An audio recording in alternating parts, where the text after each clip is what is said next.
화영경 보살이라는 분은 몸이 안 좋아가지고 병의 원인을 찾을 수가 없어요. 뭐 병원에 가도 안 되고 한의원에 가도 안 되고 뭐 대체의학에 가도 도통 아무런 효과도 없고 원인도 모르겠다고 그러는 거예요. 그래서 이게 바로 과거 숙생에 죄업이 엄청나게 많기 때문에 그 영가 때문에 이런 병이 생겼구나 하는 것을 이제 스스로 자주 그런 걸 당해보니까 깨닫게 된 거예요. 그래서 나로 인해서 고통받은 영가들을 위해서 기도해가지고 이들을 다 천도시키면 이런 일이 없겠구나 하는 생각을 하게 됐어요.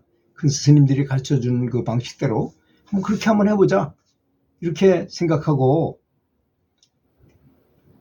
3일 기도를 정말 열심히 한번 드려보자. 그래서 집에서 관세음보살님께 영가들을 극락왕생하도록 도와주십시오 하는 연부를 끊임없이 하게 되었던 것입니다. 관세음보살 하면서 열심히 기도하게 된 거죠. 아주 성심으로 기도를 했어요. 3일째 되던 날 이제 회양이라는 건 내가 지금 여지껏 기도한 것을 그 공덕을 다 다른 세상으로 돌리는 우주 만사 만물한테로 쫙 돌리는 걸 말하는 거거든요. 그걸 이제 회양을 한 다음에 잠을 잤어요. 근데 내가 어떤 절터에 있었는데 스님 한 명이 아이들 3명을 데리고 이렇게 살더라는 것입니다. 근데 돌로 만들어진 불상들이 바닥에 멋대로 그냥 뒹굴어 있었어요. 그게 좋지 않은 꿈이죠, 말하자면. 그리고 아이들이 거처하는 집은 시골에 왜 흙진흙으로 만든 왜 그 수수깡으로 엮어서 한 집 있잖아요. 그 험한 집에 정말 초라한 집에 이렇게 살고 있더라고요. 그런 것입니다. 근데 제일 작은 아이가 돌 불상을 들어서 깨는 거예요. 그래서 다른 아이들도 같이 불상을 깨는 것이었습니다.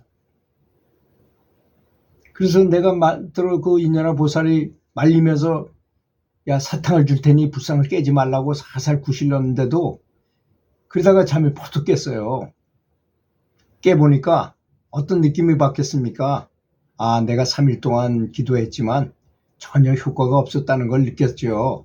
그 환경을 보니까 사실 그렇거든요. 연불의 가피를 받고 연불을 해가지고 정말 좋아질 때 되면 내가 사는 집도 아름답고 보이는 것도 뭐 궁궐이나 뭐 저 극락세계를 본다거나 뭐 단청 같은 모습을 아주 멋있는 모습을 보거나 그렇거든요. 아름다운 뭐 경치를 보거나 이런 현상이 일어나지 이렇게 그 아주 유추한 집이나 이런 걸 보지 않거든요.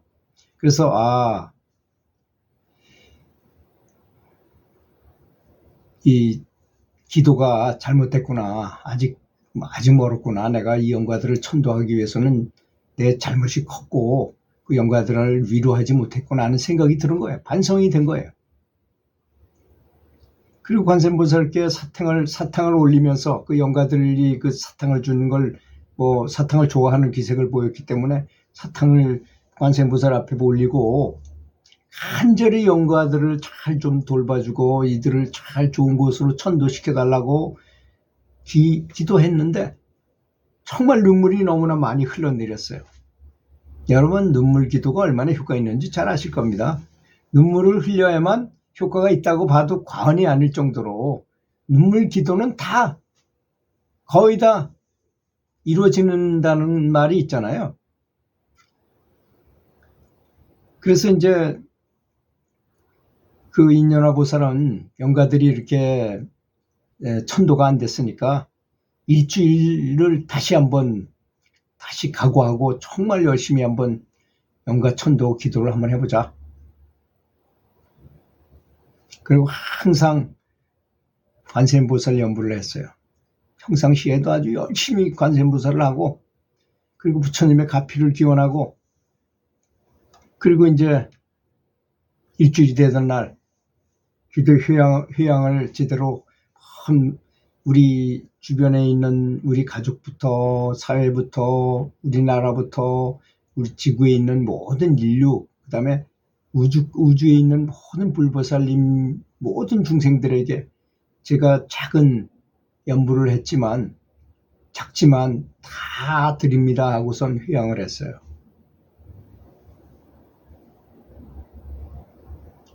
새벽에 잠이 어렴풋이 들었는데 바닷가에 있었던 것입니다.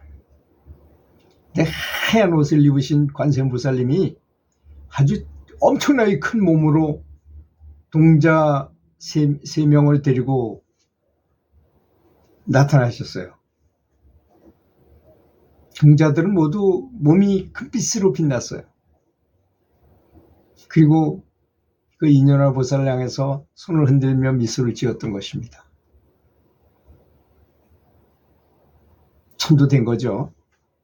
이국 관세음보살님이 금색 초롱으로 길을 인도하시며 하늘로 올라가셨어요.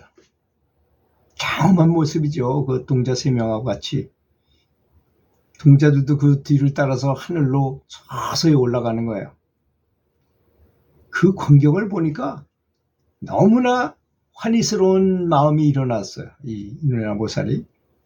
이때 이 기분이라는 건 정말 상상 초월입니다. 저도 제 고모 두 분이 구인사에서 관세음보살 연부를 엄청 오랫동안 하시고요. 그 연부를 하시다 보면 그 기도하다가 방언이 나오는 것처럼 방언을 막 하셔요. 그건 뭐 법이 나온다 그러면서 막 무슨 외국말 같은 것도 막 나오고 막 그래요. 그런 것까지 하실 정도로 아주 열심히 했던 우리 고모 두 분이 그렇게 정말로 그 반야용선이라는 배인 것 같아요. 그 배가 정말 황금으로 된 배 위에, 그리고 하늘에서는 빛이 쫙 쏟아져 내려요. 빛이 그냥 이렇게 빛 덩어리 같은 것이 쫙 흘러내리면서 그분들은 전부 금색 얼굴에 금색 옷을 입고 쫙 두 분이 배 위에 앉으시고, 이 배가 어떤 천상의 음악 소리에 의해서 들어올려져요. 천천히 하늘로 올라갑니다. 너무나 장엄한 그 환희스러운 장면일 수가 없어요. 너무나. 그게 바로 천도라고. 저도 직접 그런 광경을 본 적이 있는데요. 정말 그런 것을 위해서 우리는 열심히 연부를 해야 되는 거 아니겠습니까?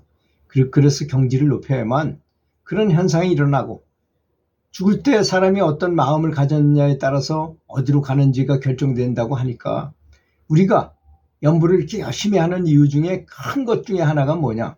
죽는 순간에도 연부를 하면서 부처님을 떠올리면서 그대로 죽게 되면 극락세계로 왕성하거나 성불을 하거나 그 더 높은, 극락보다 더 높은 불국토에도 태어날 수 있고 이렇게 된다는 것이 아니겠습니까? 그러니까 정말 연불이라는 것을 너무 추상적으로만 생각하지 마시고 실질적으로 있는 거. 이분 같은 경우에 몸에 병이 들어서 도저히 고칠 수가 없는 병이었어요. 가위도 눌리고 뭐 막 마음도 괴롭고 슬프기도 하고 뭐 몸은 아프지 막 이런 상태에서 병원에 가도 아무런 증상도 나는 죽겠지. 이게 바로 업장병이라는 거거든요. 이분이 잘 판단한 거죠. 내가 전생에 무슨 잘못이 있어가지고 그 영가들이 나를 이렇게 괴롭히는구나 라고 생각하는. 영가가 무려 셋이나 있었던 거예요. 자기를 괴롭히는. 그 셋이나 되는 사람을 자기가 죽였든지 뭘 굉장히 고통을 줬겠죠. 그러니까 원수가 앞으로 온 거였다는 것입니다. 그들을 위해서 진심으로 처음에 3일 기도해도 안 됐잖아요.